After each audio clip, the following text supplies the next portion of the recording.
வணக்கம் நண்பர்களே, welcome to 7 second GK. நண்பர்களே, இந்த வீடியோ பதில் என்ன பார்க்க போகிறோம்னா, இந்திய பொருளாதாரம் அண்டு தமிழகத்தில் வளர்ச்சி நிர்வாகம் இந்த டாபிக் தான் பார்க்க போகிறோம். வீடியோ 6 வரைக்கும் நம்ம சேனல் அப்லோட் பண்ணியிருக்கோம், விசிட் பண்ணி பாருங்கள். இந்திய பொருளாதாரம் தமிழகத்தில் வளர்ச்சி நிர்வாகத்தில் 20 கொஷின்ஸ் கேட்குறாங்க. மொத்தம் நம்ம 6 டாப்பிக்கை பிரிச்சிருக்கோம். அதில் ஃபர்ஸ்ட் டாபிக் இந்திய பொருளாதாரத்தின் இயல்புகள், 5 ஆண்டு திட்ட மாதிரிகள், ஒரு மதிப்பீடு, திட்டக்குழு மற்றும் நிதி ஆயோக். இந்த டாபிக் தான் பார்க்க போகிறோம். இந்த டாபிக் நீங்கள் மொத்தம் 10 டாபிக் படிக்கிற மாதிரி இருக்கும். 10 லெசன் படிக்கிற மாதிரி இருக்கும். அதில் ஏற்கனவே நம்ம 6 லெசன் பார்த்துட்டோம். இப்போ 7வது லெசன் தான் பார்க்க போகிறோம். பொருளாதார மேம்பாடு மற்றும் திட்டமிடுதல் இந்த டாபிக் தான் பார்க்க போகிறோம். ஃபர்ஸ்ட் கொஷின், புதிய தொழில்நுட்ப முறைகள் உற்பத்தி திறனை அதிகப்படுத்தும், இது பொருளாதார முன்னேற்றத்திற்கு காரணமாகிவிடும் என்று கூறுபவர் யார்? Answer B, Joseph Schumpeter. Second question, Sarvodaya திட்டம் என்ற திட்டத்தை வடிவமைத்தவர்? Answer A, Jayaprakash Narayanan. Third question, 10 ஆண்டுகளுக்கான பாம்பே திட்டம் என்ற திட்டத்தை தொடங்கிய ஆண்டு? Answer C, 1940. ஃபோர்த் கொஸ்டின், நிதி ஆயோக் முதல் துணைத் தலைவர்? Answer B, Arvind Panagariya. Question number 5, பின்வருவனற்றுள் பொருளாதார வளர்ச்சியின் தன்மை இல்லாதவை எது? ஆன்சர் டி, விரிவான கருத்து.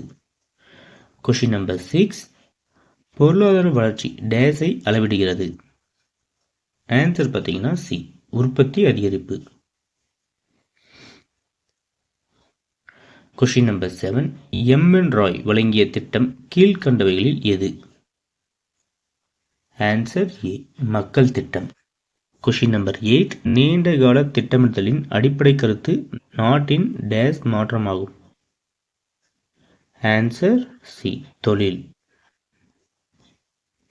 கொஷின் நம்பர் 9, திட்டக்குழுவின் முதல் துணைத் தலைவர் யார்?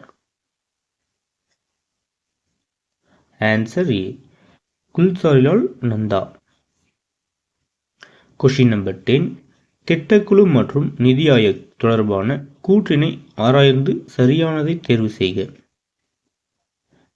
ஃபர்ஸ்ட் கூற்று பாருங்க, திட்டக்குழு திட்டமிடும் போது மேலிருந்து கீழ் நோக்கிய அணுகுமுறையை கொண்டது, சரி. கூற்று 2, நிதி ஆயோக் திட்டமிடும் போது கீழிருந்து மேல் நோக்கிய அணுகுமுறையை கொண்டது, இதுவும் சரி. ஆன்சர் பார்த்தீங்கன்னா ஏ, கூற்று 1ம் 2ம் சரிதான். கொஷின் நம்பர் 11, மொத்த உள்நாட்டு உற்பத்தி அதிகரிப்புடன் உற்பத்தி மற்றும் வேலை வாய்ப்பில் விவசாயத்தின் பங்கு குறைந்து தொழில் மற்றும் பணித்துறையின் பங்கு உயர்வடைவதாலே டேஸ் என்கிறோம்? ஆன்சர் பி, பழமையான அணுகுமுறை. கொஷின் நம்பர் 12, முன்னேற்றம் அடைவதற்கு மூலதனம் அடிப்படையானதே ஒழிய அது மட்டுமே போதுமானதல்ல என்று கூறுபவர் யார்?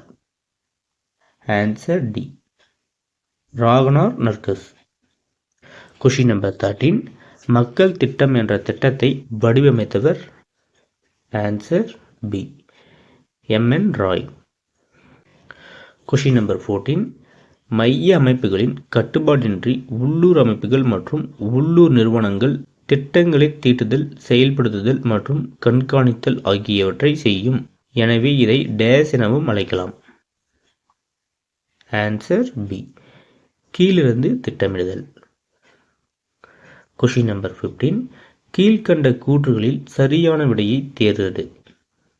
ஃபர்ஸ்ட் கூற்று பாருங்க, ஜவஹர்லால் நேரு 1928 தேசிய திட்டக்குழு ஒன்றை அமைத்தார், இது தவறு. இரண்டாவது பாருங்க, அன்றைய அரசியல் சூழ்நிலை காரணமாகவும் 2ஆம் உலகப் போர் ஆரம்பித்ததாலும் நேருவின் முயற்சிகள் நின்றுவிட்டன, இது சரி. ஆன்சர் பார்த்தீங்கன்னா டி, 1 தவறு, 2 சரி. கொஷின் நம்பர் 16 பாருங்க, நிதி ஆயோக் அமைக்கப்பட்ட ஆண்டு? ஆன்சர் சி, ஜனவரி 1, 2015. கொஷின் நம்பர் 17, நிதி ஆயோக் நிர்வாகம் எத்தனை தூண்களின் அடிப்படையில் அமைக்கப்பட்டது? Answer C 7. Question number 18. கீழ்கண்டவற்றுள் எந்த பொருளாதாரம் சாதாரண காரணி பொருளாதார முன்னேற்றத்தை நிர்ணயிக்கின்றது? ஆன்சர் பி மனித வளங்கள். Question number 19. நீண்ட கால திட்டத்தின் மற்றொரு பெயர்? ஆன்சர் சி முன்னோக்கு திட்டம். Question number 20. சட்டப்பூர்வமாக நிதி ஆயோக்கின் தலைவராக கீழ்கண்ட எந்த பதவியில் உள்ள ஒருவர் செயல்படுவார்? ஆன்சர் ஏ பிரதமர். Question number 21. திட்டக்குழு எந்த கமிட்டியின் பரிந்துரையின்படி அமைக்கப்பட்டது? ஆன்சர் ஏ கேசி நியோக்கின் கமிட்டி. Question number 22. பொருளாதார வளர்ச்சி டேஸ் அதிகரித்தலை குறிக்க பயன்படும் சொல்? ஆன்சர் ஏ நாட்டு வருமானம். Question number 23. பொருளாதார முன்னேற்றத்தை டேஸ் முறைகளில் அளவிடலாம்? Answer D 4. Question number 24. இது வந்து லாஸ்ட் கொஷின். இந்த கொஷினுக்கு வந்து ஆன்சர் தெரிஞ்ச நண்பர்கள் வந்து ஆன்சரை வந்து கமெண்ட் பாக்ஸில் வந்து கமெண்ட் பண்ணுங்கள். எவ்வளோ நண்பர்கள் வந்து சரியாக சொல்கிறீங்கன்னு கமெண்ட் பாக்ஸில் வந்து பார்ப்போம். நம்ம வீடியோ வந்து ஃபஸ்ட் டைம் பார்க்குறீங்கன்னா நம்ம சேனல் வந்து சப்ஸ்கிரைப் பண்ணிக்காங்க. சப்ஸ்கிரைப் பண்ணிட்டு ஆல்ன்ற பட்டன் போட்டுக்கிட்டிங்கன்னா நம்ம எந்த வீடியோ அப்லோட் பண்ணாலும் உங்களுக்கு வந்து நோட்டிஃபிகேஷன் வந்து ஃபஸ்ட்டே வந்து காட்டும். நம்ம டெலகிராம் சேனல் ஜாயின் பண்ணாலும் நான் டெலகிராம் சேனல் வந்து ஜாயின் பண்ணிக்காங்க. நெக்ஸ்ட்டு வந்து என்ன பார்க்கலான்னா பாருங்கள், நெக்ஸ்ட்டு வந்து இந்திய பொருளாதாரம் சுதந்திரத்திற்கு முன்னரும் பின்னரும் இதுதான் வந்து பார்க்க போகிறோம். இது அடுத்து வந்து 9th 10th பார்த்தா வந்து ரோமன் லெட்டர் வந்து ஃபுல்லாகவே கம்ப்ளீட் ஆகுது. மேக்ஸிமம் இதில் தான் வந்து கொஷின்ஸ் கேட்குறாங்க. இந்த கொஷின் இந்த டாபிக் ஃபுல்லாகவே கம்ப்ளீட் ஆகுது. நீங்கள் வந்து நமக்கு எவ்வளோ சப்போர்ட் பண்ணுறீங்களோ அதை பொறுத்து தான் நெக்ஸ்ட் வீடியோ அப்லோட் பண்ண நமக்கு ஒரு மோட்டிவேஷனாக இருக்கும்.